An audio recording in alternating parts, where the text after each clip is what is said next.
See, what the normies haven't yet realised is the lockdown's actually the easy part. The unlock, that's going to be the problem. Many people are talking about the economy like it's just a car engine, like you can just turn the engine off, and then whenever you want to, you just turn the key back on and the engine restarts. It's the idea of the V-shaped recovery, right?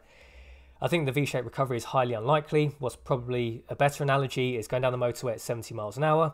You turn the engine off, you take the key out, and you try and put the key back in, but you realise the steering lock is now on, and you're heading towards the crash barrier and going to have a massive wipeout. That's more likely that is what will happen.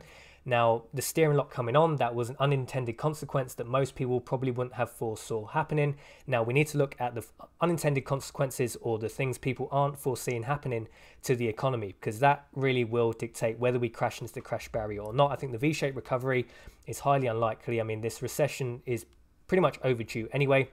I think people talking about the jobless rate going back to where it was, the job losses are just stemmed, unemployment, the growth in unemployment is just stemmed as soon as the economy reopens. I think that's unlikely. I think unemployment will probably continue to go up. The damage done to the economy is probably irreversible at this point. People talk about COVID-19 like it's a once in 100-year event. I mean, they said the same things about the dot-com bubble. They said exactly the same about the housing bubble. Who could have foresaw the dot-com bubble come in? It was computers, it was new technology, it was the internet. Then we had the added problem of 9/11. That you could argue that was a once in 100-year event. But then, 7 years after the dot-com bubble, we had the housing bubble. Again, they said, black swan event. Nobody could have seen this come in. It's once in a 100-year event. And now we're in the COVID bubble, right? So these unforeseen black swan 1 in a 100-year events, they seem to happen every 8 to 10 years. So no one should be surprised that this is a huge recession and the excuse is just a once in a 100-year event. That's just silly, because the reason we're in this mess now is the same reason we got into the mess of the dot-com bubble and the housing bubble. It's cheap money, it's low interest rates, it's money printing, QE. These are the reasons why this recession will be as bad as it is. It's not just because it's some black swan event. You can't use this 1 in a 100-year excuse every 10 years. It just doesn't really make any sense. I think one of the problems the UK has is us being one of the last countries, it appears at this point, to begin the unlock procedure. That's really going to spook a lot of people in the UK, because as France, Italy, Spain start their unlock procedure and they probably see what will likely be a spike in the infection rate, possibly a spike in the death rate as well, that's going to spook people in the UK. Now, the UK, as well as most of Europe and the US, is a service sector-led economy. Now, service sector-led economies are very difficult to predict because they essentially rely on confidence, right? They rely on people using services. But when people are scared, when there's a lack of confidence, when people are worried about the economy, service sector-led economies tend to get hit quite hard, because in China, it's really easy to make people go back to work. So you just work in a factory, right? You don't necessarily need that service sector element. Now, obviously, China is exposed to how many people will import its goods from China. But it's much easier just to say, right, go back to work in your factory and we just need to sell these products, just put them on a ship and export them.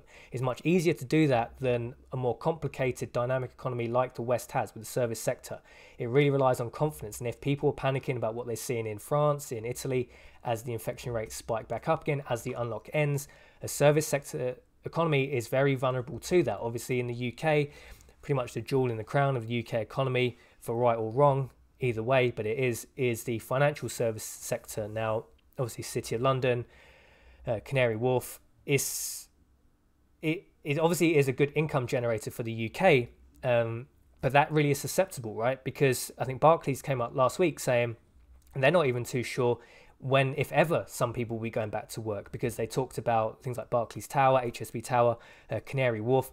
These are huge skyscrapers, right? Maybe probably not as big as the skyscrapers in the US, but for the UK, for Europe, they're quite tall buildings. You think how many people work in Canary Wharf? What, 7,000, 10,000? They all rely on getting the lift, right, to the office. You're not going to walk from the ground floor to the top floor of Canary Wharf. With the new social distancing measures in place, they're saying that the lift capacity be like the maximum of 2 people in the lift at any one time. That basically blows the idea of people going back to work in these skyscrapers in London completely out the water, because there's no way you can get 7,000 people to work from the ground floor to whichever floor they need to go if you're only taking 2 people in the lift at the time. By the time you queue up to get in the lift, it's time for you to go home. It's, Barclays are saying this is a huge game changer. They're not too sure. Some people will just probably never go back to work in an office again. It's as crazy as that. And now, until this thing blows away, or we develop herd immunity, or we wait for the vaccine, whatever our glorious leaders decide will be the plan for us to do, there's going to be serious problems. And even if you say, well, people will be 80% as efficient, they'll be, say, 90% as efficient if they work from home, just losing that 10% efficiency, that will be a big deal for the City of London, for the financial services industry. Because even if you lose 10%, that actually adds up to quite a lot of money. And it's quite possible that the efficiency rate will be less than 90%. In theory, the efficiency rate could be reversed. It could actually be more efficient for people to work from home. We could get at 110% efficiency, but certainly in the short term, I think it's unlikely we actually get to an efficiency level of 100% or higher. Maybe as time develops, as new technologies come along, as people get used to working at home, possibly. But I think, in the short term, you're probably looking at efficiency of 75-80% of people actually going to the office, and that probably adds up to a big problem for the UK with its financial services sector. Now, one of the biggest problems to have in the UK is the social distancing has just been too successful. The government have said this. They're surprised how readily the UK citizenry, the British population, have taken up to social distancing.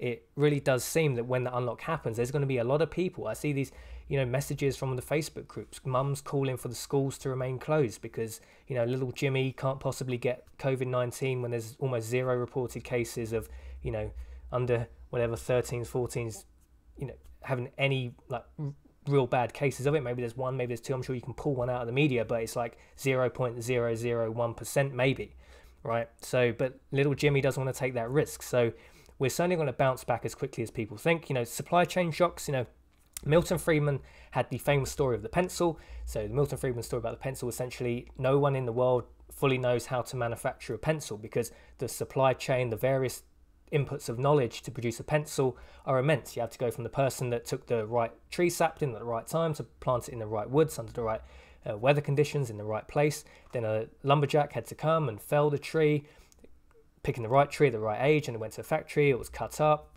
Someone manufactured the graphite, someone manufactured the paints for the pen, the rubber, the little metal thing that holds the rubber onto the ends. Basically, no one knows how to manufacture a pencil because the supply chain is so big, all the knowledge inputs, and that's just a pencil. When you think of complicated machines, when you think of something like a car, the slightest disruption to the supply chain could completely derail the selling of cars, right? So you may be Toyota in the UK, producing cars at one of your factories inside the UK, and they think, okay, we've got everything squared away. There's going to be no supply disruptions from Toyota's end. We've got everything. We've got the people that supply Toyota. Oh wait, hang on, car tires. Maybe there's been a disruption to the rubber in car tires, and maybe there's a 3-month wait for any new car tires. That completely scuppers Toyota's operation because you cannot sell a car with no tires, right? I'm not saying that is going to be the disruption. I'm not saying it's going to be car tires, but that's just an example of how a very complicated machine could be let down by the lack of supply of just one part. And it's quite possible that could happen. It's quite possible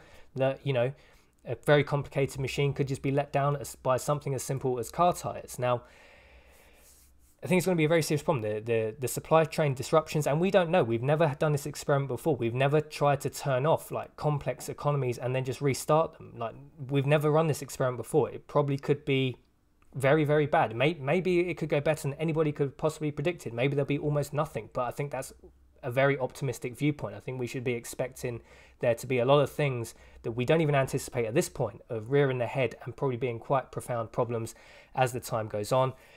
The idea of a second wave really could be, the nail in the coffin for some of these countries expecting to bounce back to any sort of normality. I think this ultimately proved countries like Sweden right, the idea of herd immunity, because the vaccine is just too far away now. The UK at the beginning was pursuing herd immunity. It bottled it. I said this in a video that I actually did on herd immunity, that the worst thing the UK government could have done is pursue herd immunity, then U-turn at the last minute. I don't know if Boris Johnson watched that video or something, but that's basically what they did. They followed word for word my worst case scenario of doing herd immunity. You pursue herd immunity, then you U-turn. It's probably one of the reasons why the death rate in the UK is going up as rapidly as it is. Probably UK will end up being one of the most devastatingly hit countries in Europe because we did all the wrong things. All the flights, all the overseas travellers were allowed in. We didn't really do any contact track and tracing. And then everything's got really out of hand. So the Swedish model of a pragmatic response probably will prove to be one of the best ways of combating it, especially with herd immunity. You're not sacrificing your economy just to try and stop the spread of the virus. That's the sticky situation that the UK is in now, and I think we're going to pay for that dearly. The idea early on of pursuing herd immunity. You know, if you're going to do herd immunity, you have to do it pragmatically. You probably should stop all the flights coming into the country, at least flights from hotspots like China, like Italy. If we did that early on, we could have let the controlled burn of herd immunity burn through the population, but we chose not to do that, and I think we're going to pay the consequences quite dearly. So ultimately, I don't think we should fear a recession. I think a recession probably is quite likely. It's probably something that really should happen. We need to rebalance the economy. We are to service sector led. We probably should rebalance towards things like manufacturing. The politicians won't allow that. The central banks won't allow that, unfortunately. So the idea of a good recession, you know, creative destruction, getting rid of the companies which are no longer profitable, no longer needed, I think that's unlikely to happen. Many of the problems we're seeing now are just problems that have rolled over from 2008. So in 2008, the US government, 2008, 2009, US government bailed out airline industries. And now the airlines are asking for another bailout because there's overcapacity in the airline industry. There should have been companies that failed in 2008, 2009, but they have been allowed to survive by taxpayer handouts. And now they're in trouble again, right?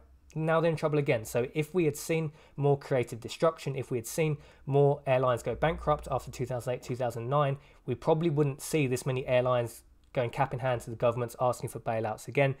Same with the car industry. So in America, you had cash for clunkers. In the UK, we had the car scrappage scheme. This was, again, to support the car industry. There's oversupply. There's too many car making manufacturers, right? We just have oversupply in the car industry. If we had just let more car manufacturers fail in 2008, 2009, we probably wouldn't see the problems we're starting to see now in the car industries. I mean, it doesn't really affect the UK that much because we don't have like necessarily a car industry as such, but we do have, you know, manufacturers in the UK like Toyota, like Nissan, which is one of the reasons why we had the scrappage scheme, right, to support them. So even though they were overseas, you know, Japanese companies, they still, you know, create a lot of jobs here in the UK, and it's a bit of a dirty industry. Nissan, we've seen with Brexit, Nissan, Toyota kind of put a lot of pressure on the government for special exemptions, leeways, low taxes, because they want to keep those manufacturing jobs here in the UK. So ultimately, it doesn't have to be doomsday. But I think the central banks and the politicians will make it more likely into a doomsday scenario as they take the wrong decisions, as they try and fix this problem with the same tools they used to fix the dot-com bubble and the housing bubble, which all led to a bigger and bigger problem like the everything bubble we're in now. We need to essentially unwind a bubble that's basically in everything, you know, government debt, corporate debt, it's in houses, it's in the stock market, it's just everywhere, right? And so this bubble is going to be a huge one. It's not going to unwind easily, but it doesn't necessarily need to be as bad. Certainly not going to be a V-shaped recovery, in my opinion, but it doesn't necessarily need to be as bad as it could be. But almost certainly the politicians and the central banks will make it bad because that's just what they do. That's just their role in life, is to make recessions worse than they need to be, because people don't want to take the difficult choices. They don't want to take the distasteful medicine because it's just easier to kick the can down the road, unfortunately. So let me know your thoughts and opinions on this one, guys. Am I wrong? Am I right? How bad will this recession be? I think the lockdown is the easy part. I think the unlock is going to be the actual problem, but most people can't see that at the moment. I know most of you guys are more knowledgeable than the average person in the street, because if you're watching a video like this, if you're watching other videos relating to this, you probably are a lot more knowledgeable. Maybe time to spread the word, wake the normies up. That's my thoughts and opinions for this video today. Thanks for watching. Jason from Liberty Bunkers signing off, and I'll see you in the next video.